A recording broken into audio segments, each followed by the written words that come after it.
If you have two circles with puntas that you wish to join, then I'll show you another method.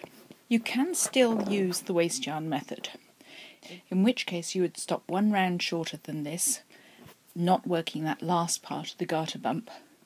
And the first round you'd do in waste yarn would be a purl round to create the purl bumps. Then you'd carry on in stocking stitch for about an inch and bind off or put the stitches on a thread, just as we did before.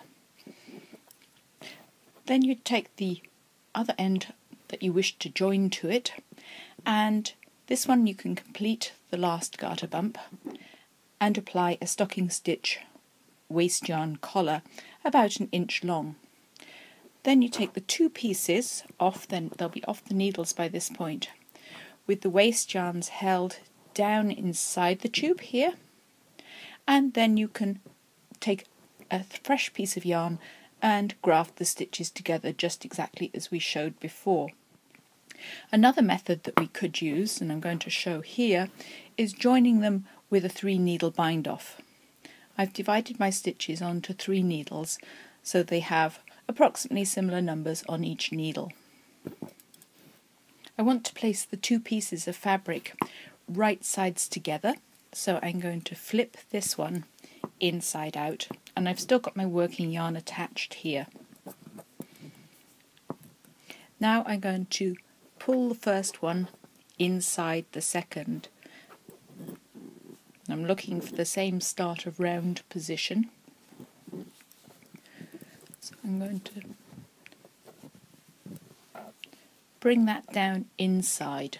Here are the two circles threaded inside one another, and I've made sure the needles have the same number of stitches on each needle corresponding. I'm going to take my working yarn, then I'm going to do a 3-needle bind off. I'm going to take a stitch from the front layer and a stitch from the back layer, and with my working yarn just hook through and slip them off. And the same for the next pair, and bring that stitch through the other one.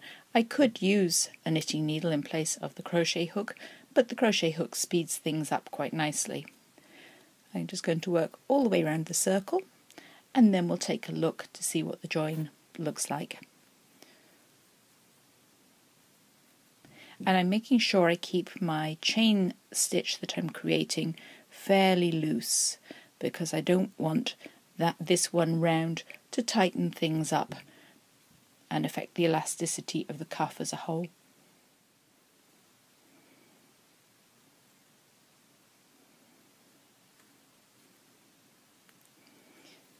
And then the last pair,